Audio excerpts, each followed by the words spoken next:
Hello guys, welcome to ETP knowledge junction. मैं हूं संजीत और आज हम बात करेंगे what is the best range for sludge volume index in activated sludge process. तो चलिए शुरू करते हैं। Hello guys, today we will talk about what is the best range of SBI for best performance of activated sludge in waste water treatment plant. यानी कि SBI की वो best range कौन सी है जहाँ पर हमारा एक्टिवेटेड स्लज जो है वो बेस्ट परफॉर्मेंस देता है अपना वेस्ट वाटर ट्रीटमेंट प्लांट में। तो आपको पता होगा, आपने पढ़ा भी होगा कि जो हमारा एसबीआई की रेंज है वो 50 मिलीलीटर पर ग्राम से 150 मिलीलीटर पर ग्राम उसकी रेंज होती है ना। तो जो हमारा 50 जो है वो तो सबसे कम है और 150 है जो सबसे ज़्यादा है। तो इसके बीच में कोई बेस्ट रेंज तो होनी चाहिए जहाँ पर हमारा एक्टिवेटेड स्लज बेस्ट परफॉर्मेंस अपना देता है। तो इस वीडियो में हम इसी बारे में बात करेंगे। तो आपसे मेरी गुजारिश है कि आप वीडियो बिल्कुल स्किप ना करें और अगर आपने वीडियो देखनी शुरू कर दी है तो वीडियो को ख़त्म करके ही जाएं। बीच में अधूरा ज्ञान लेके कोई फ़ायदा नहीं होने वाला है। तो वीडियो को इसलिए ज़रूर पूरा देखें।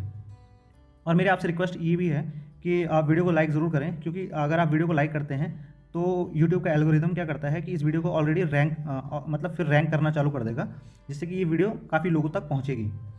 तो और इसके साथ में अगर कोई आपका सवाल या सुझाव है तो आप मुझसे ये सवाल और सुझाव सोशल मीडिया पर पूछ सकते हैं। और आप टेलीग्राम ग्रुप ज़रूर ज्वाइन करना। ईटीपी नॉलेज जंक्शन से एक टेलीग्राम ग्रुप बनाया हुआ है जहाँ पर बहुत सारे लोग जुड़े हुए हैं। तो आपका कोई सवाल होता है या सुझाव होता है तो उसमें आप ज़रूर पूछें और इस वीडियो का जो पीडीएफ होगा मैं वहाँ पर अपलोड कर दूँगा।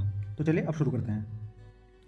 तो सबसे पहले हम जानेंगे कि व्हाट इज एसबीआई, यानी कि स्लज वॉल्यूम इंडेक्स कहते किसे हैं। तो इसकी जो डेफिनेशन है वो है, it is defined as the volume occupied by 1 gram of activated sludge during settlement test of 30 minutes. यानी कि आपका जो 1 ग्राम ऑफ एक्टिवेटेड स्लज है वो कितना वॉल्यूम ऑक्यूपाई करता है 30 मिनट के टाइम पीरियड में। तो आपको पता है, आपने किया भी है, ये आपका एक कोई जार है, आपने इसमें स्लज रखा है, आपने इसमें कोई सैंपल लिया है एरेशन टैंक से, तो आपका स्लज थोड़ी देर बाद बैठना चालू कर देता है, तो स्लज आपका नीचे सेटल होने लगता है ना। तो ये प्रॉपर्टी होती है किसी भी एक अच्छे स्लज की। तो हम डेफिनेशन ये कहती है कि आपका 1 ग्राम स्लज है, माना कि ये स्लज है, इसका जो वजन है वो है 1 ग्राम। तो ये 1 ग्राम स्लज आपका वॉल्यूम कितना ऑक्यूपाइड करता है, इसे कहते हैं एसबीआई। ठीक है, तो आई थिंक आप समझ गए होंगे एसबीआई किसे कहते हैं।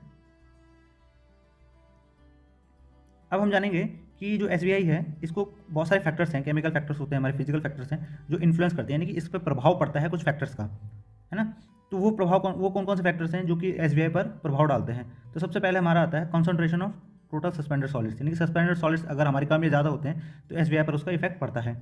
सेटलिंग टैंक की आपकी डेप्थ कितनी है, आपका जो एरेशन टैंक है उसमें अगर एरेशन हो रहा है तो वो उसकी वेलोसिटी कितनी है, यानी कि वो अगर बहुत ही ज़्यादा तेज़ी से आपका एरेशन हो रहा है, ये बहुत स्लो एरेशन हो रहा है, एयर कम है, तो उसकी वजह से भी एसबीआई पर इफेक्ट पड़ता है। टेम्परेचर, एरिया का टेम्परेचर, है ना। कंपोजिशन ऑफ रॉ वाटर, आपका जो रॉ सीवेज आ रहा है, रॉ इफ्लुएंट आ रहा है, उसका कंपोजिशन क्या है, यानी कि सीओडी कितना है, बीओडी कितना है, उसका पीएच कितना है ना, ऑर्गेनिक लोड कितना है, न्यूट्रिएंट्स कितने ज़्यादा है कितने कम है, उससे भी एसबीआई पर इफेक्ट पड़ता है। लो एसआरटी यानी कि sludge retention time. Sludge retention time पर भी एक वीडियो मैं बनाने वाला हूँ, तो आप वीडियो चैनल से जरूर जुड़े रहना। डिजॉल्व ऑक्सीजन, यानी कि डीओ कितना है, कम या ज़्यादा डीओ होता है तो उससे एसबीआई पर इफेक्ट पड़ता है। पीएच, कंट्रोलिंग रिसाइक्लिंग स्लज, यानी कि आपका जो रिटर्न एक्टिवेटेड स्लज है वो ज़्यादा है कम है, उसकी वजह से भी आपका एसबीआई पर इफेक्ट पड़ता है। और एक सबसे बड़ी बात जो शायद आपने आज तक पढ़ी होगी या कहीं आपको वीडियो में मिली होगी, मैं आपको बताने वाला हूँ कि फिलामेंटस बैक्टीरिया, हमारा high abundance of filamentous bacteria की वजह से भी हमारा हाई एसबीआई आता है। यानी कि अगर आपके आपके कल्चर में जो फिलामेंटस बैक्टीरिया वो बहुत ज़्यादा हैं तो उससे भी आपका स्लज बहुत ज़्यादा एसबीआई जो होता है वो ज़्यादा हो जाता है, जिसे हम स्लज बल्किंग कहते हैं, है ना। तो ये फिलामेंटस बैक्टीरिया का फंडा क्या है ये मैं आपको बताना चाहूँगा। एक्चुअली इस वीडियो में एक टर्म आने वाला है हमारा, स्लज ब्लैंकेटिंग। तो ये स्लज ब्लैंकेटिंग होती क्या है इस बारे में आपको बताऊंगा। तो मैंने एक वीडियो भी बनाई है, एक्टिवेटेड स्लज प्रोसेस करके एक वीडियो बनाई है चैनल पर, आप उसे ज़रूर देखना, मैं रिकमेंड करूंगा। ये वीडियो पूरे चैनल का सार है।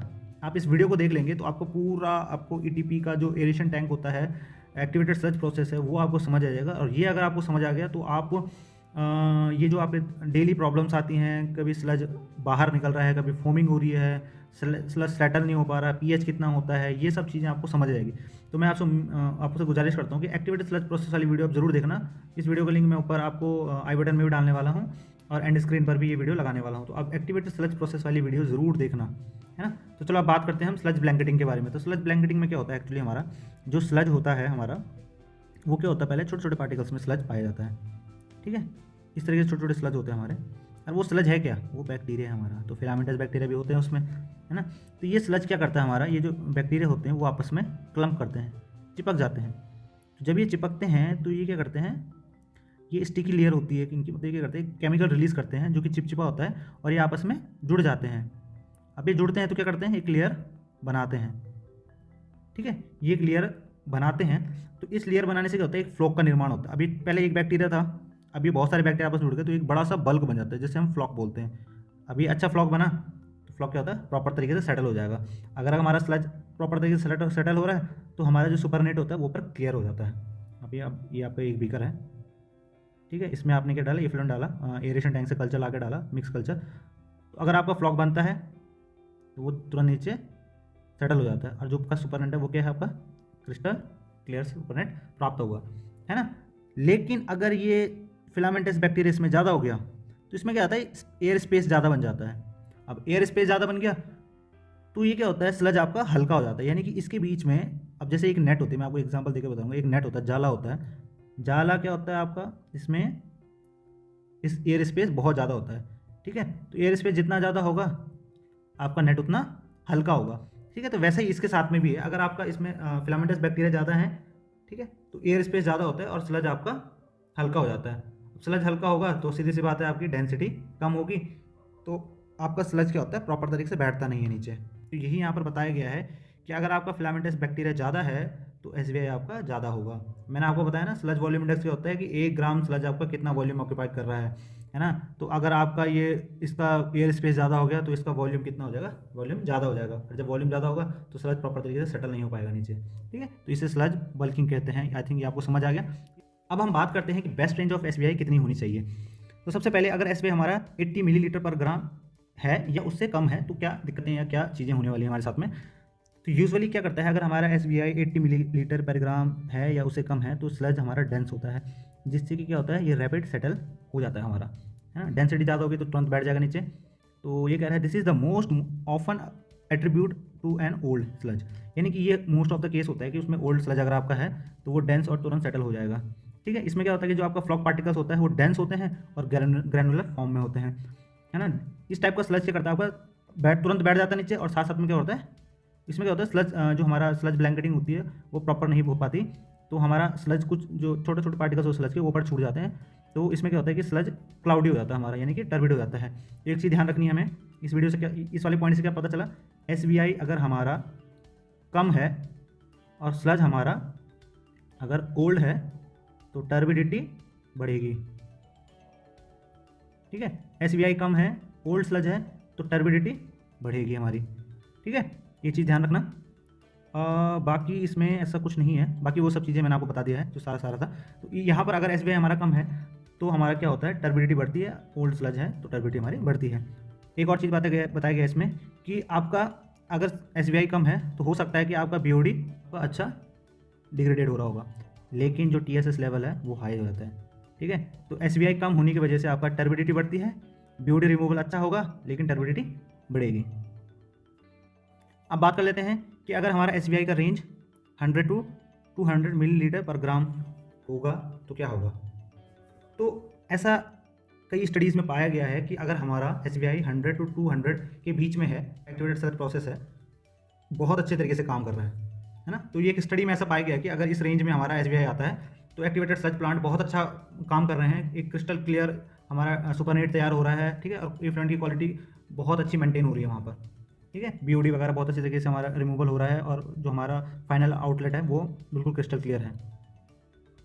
तो अगर हमारा एसबीआई 100 टू 200 के बीच में है, 100 से 200 के बीच में है, तो यहाँ पर क्या होता है कि जो हमारा स्लज होता है वो स्लोली बैठता है नीचे, और अपने साथ साथ में जितने भी पार्टिकुलेट मैटर यानी कि जितने भी बाकी का स्लज हमारा छोटे छोटे जो ग्रैनुलर होते हैं हमारा, उसको भी अपने साथ में लेके नीचे बैठ जाता है। क्योंकि क्या होता है कि यहाँ पर हमारा जो फिलामेंटस बैक्टीरिया है उनकी मात्रा प्रॉपर है, ना बहुत कम है ना बहुत ज़्यादा है, तो एक यूनिफॉर्म ब्लैंकेट बनता है, मतलब एक ब्लैंकेटिंग अच्छी बनती है, और ये अपने साथ में जितना भी वो है पार्टिकुलेट मैटर है उसको लेके चलता है। तो इसकी वजह से क्या होता है कि हमारा स्लज भी आराम से बैठता है नीचे, और अब आराम से होगा तो जितना भी हमारा ऊपर का पार्टिकुलेट मैटर है उसको लेके बैठ जाएगा। तो इससे क्या होगा, हमारा जो सुपरनेट होता है वो बिल्कुल क्रिस्टल क्लियर बनता है।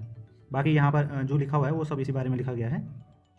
और यहाँ पर भी यही बताया गया है, in the settleability test before starting to settle the sludge first forms a blanket and appears to flocculate. जैसे कि मैंने आपको बताया कि वो क्या करता है, ब्लैंकेटिंग करता है और एक फ्लॉकुलेशन बनाना चालू कर देता है। जब वो बैक्टीरिया आपस में आ जाते हैं तो क्या करता है, फ्लॉकुलेशन तैयार हो जाता है। Typically it occurs with in the first 5 minutes of the test. तो ये क्या होता है, पहले 5 मिनट में आपको क्या लगेगा, स्लज आपको बैठता हुआ दिखेगा नहीं, आपको लगेगा स्लज बैठ नहीं रहा है। तो उस टाइम पे क्या होता है, जो बैक्टीरिया होते हैं वो ब्लैंकेट बनाना चालू कर देते हैं, है ना। As the particles clump together bigger particle with the specific gravity higher than water forms, है ना। तो सबसे पहले क्या होता है कि वो छोटे छोटे जो आपके स्लज पार्टिकल्स हैं वो आपस में मिलकर एक बड़ा फ्लॉक बना रहे हैं, और जिसकी स्पेसिफिक ग्रेविटी जो होती है वो पानी से ज़्यादा होती है, और उसके साथ में फिर वो नीचे जाके सेटल हो जाता है। फिर जो बड़ा फ्लॉक्स बना वो जाके नीचे सेटल हो जाएगा, ठीक है। तो अगर एसबीआई की रेंज हमारी 100 से 200 के बीच में है तो स्लज ब्लैंकेटिंग बहुत अच्छी होगी हमारी, ठीक है, और एक अच्छा फ्लॉक बनेगा, और फिर उसके बाद वो प्रॉपर तरीके से सेटल हो जाएगा। जैसे क्या होगा, जो हमारा फाइनल आउटपुट है क्रिस्टल क्लियर निकलेगा। समझ आया? गुड। अब देखते हैं अगर हमारा एसबीआई 250 से ऊपर है तो क्या होता है। अगर हमारा एसबीआई 250 से ऊपर है तो जो स्लज है वो बहुत ही स्लोली और बिल्कुल मतलब कॉम्पैक्ट नहीं होगा, है ना। इससे क्या होता है, और जो हमारा स्लज एमएलएसएस होता है वो लाइटर और फ्लफी दिखाई देता है। तो ये सीधी सी बात है, मैंने आपको पहले भी बता दिया है। हमारा अगर जो फ्लॉक साइज़ है, फ्लॉक है जो हमारा, उसमें अगर बैक्टीरिया ज़्यादा पाए जाते हैं हमारे, तो इसके यहाँ पे लिखा हो ना, एसबीआई कुड हैव हायर, मतलब जो एसबीआई है बहुत सारे रीजन हो सकते हैं जिसकी वजह से ये हमारा एसबीआई ज़्यादा दिखा रहा है। तो इसमें क्या होता है, हमारे जो फिलामेंटस बैक्टीरिया होते हैं वो ज़्यादा मात्रा में पाए जाते हैं। तो इसकी वजह से क्या होता है, जो हमारा स्लज ब्लैंकेटिंग जो होती है वो प्रॉपर तरीके से नहीं हो पाती, इसके बीच में बहुत ज़्यादा एयर स्पेस हो जाता है और स्लज हमारा प्रॉपर तरीके से सेटल नहीं हो पाता है। तो उससे क्या होगा, हमारा जो एसबीआई है वो मतलब जो फ्लॉक साइज़ है वो बड़ा भी होगा, डेंस नहीं होगा, तो वो जगह ज़्यादा घेरेगा, मतलब वो 1 ग्राम ऑफ जो स्लज है वो जगह ज़्यादा घेरेगा, तो एसबीआई ज़्यादा आएगा, सीधी सी बात है। और उसकी वजह से क्या होता है कि जो हमारा सुपरनेट है वो क्लियर भी नहीं हो पाता।